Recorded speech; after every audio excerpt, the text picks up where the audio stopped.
يا نفس إن لم تظفري لا تجزعي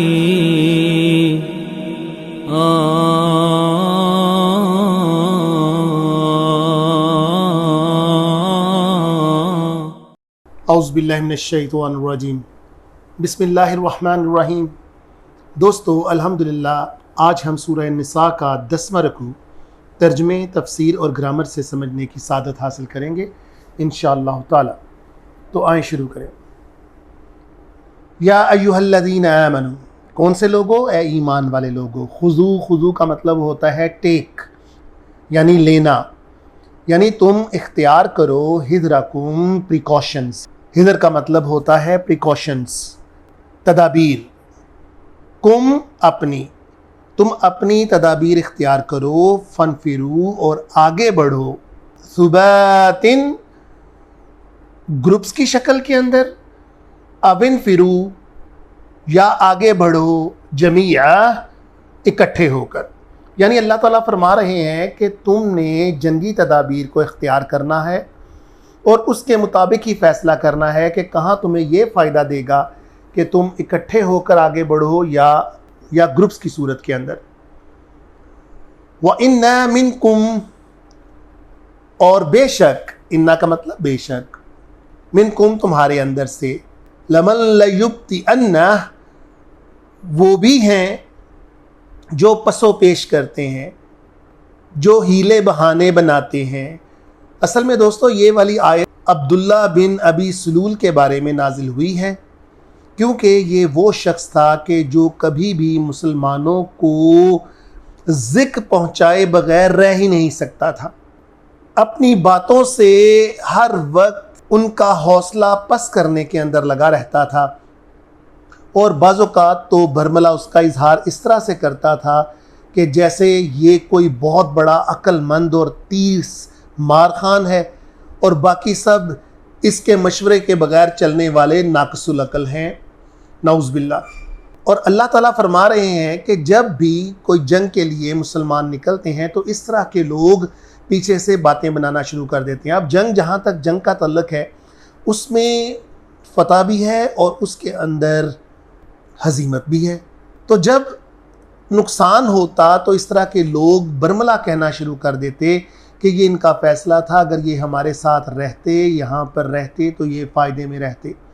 فَإِنْ أَصَابَتْكُمْ، اور اگر تمہیں کوئی مصیبت پہنچتی، مصیبہ کا مطلب مصیبت، قَالَ تو یہ کہتا، قَدْ أَنْعَمَ اللَّهُ عَلَيَّ، دیکھو اللہ کا میرے اوپر انعام ہو گیا، علیہ کا مطلب میرے اوپر، اِذْ لَمْ أَكُمْ مَعَهُمْ، کہ میں نہیں تھا، لم کا مطلب نیگیٹو یعنی پاس کا صیغہ ہے، یہ نہیں تھا، اکم ہونا، معہم ان کے ساتھ، دیکھو میں ان کے ساتھ نہیں تھا، شہیدن موجود نہیں تھا، حاضر نہیں تھا، اور ان کو دیکھو مصیبت پہنچی اور میرے اوپر اللہ کا انعام ہو گیا۔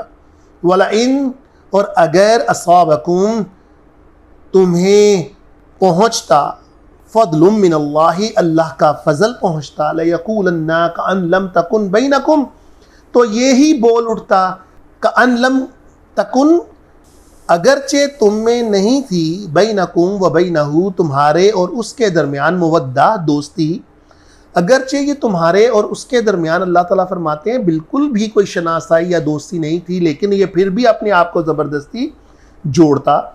یا لیتنی، اور پھر کہتا کاش کنتو، ہوتا، معہم ان کے ساتھ، فَأَفَوْزَ فَوْزًا عَظِیمًا، تو مجھے بھی اس عظیم کامیابی میں حصہ ملتا۔ اب یہ کڑتا ہے، کیونکہ جب جنگ میں مسلمان پہنچے، وہاں سے وہ غازی بن کر لوٹے، نہ صرف ان کو ثواب ملا بلکہ مال غنیمت بھی ملی، اور یہ گھر میں بیٹھا کڑتا رہا۔ اب اس کے دل کے اندر یہ خواہش پیدا ہوتی ہے کہ کاش میں بھی مسلمانوں کے ساتھ ہوتا۔ وَلْيُقَاتِلْ فِي سَبِيلِ اللَّهِ، پس وہ لوگ جنہوں نے اللہ کے رستے کے اندر جہاد کیا، یشرون الحیات الدنیا، اور انہوں نے بیچ دی اپنی دنیا کی زندگی، بالآخرہ، آخرت کے لیے۔ زندگی سے بڑھ کر دوستو کیا چیز ہوتی ہے؟ اللہ تعالیٰ خود ان کی تعریف کرتے ہیں کہ کہ انہوں نے اپنی زندگی کو آخرت کے بدلے میں بیچ دیا.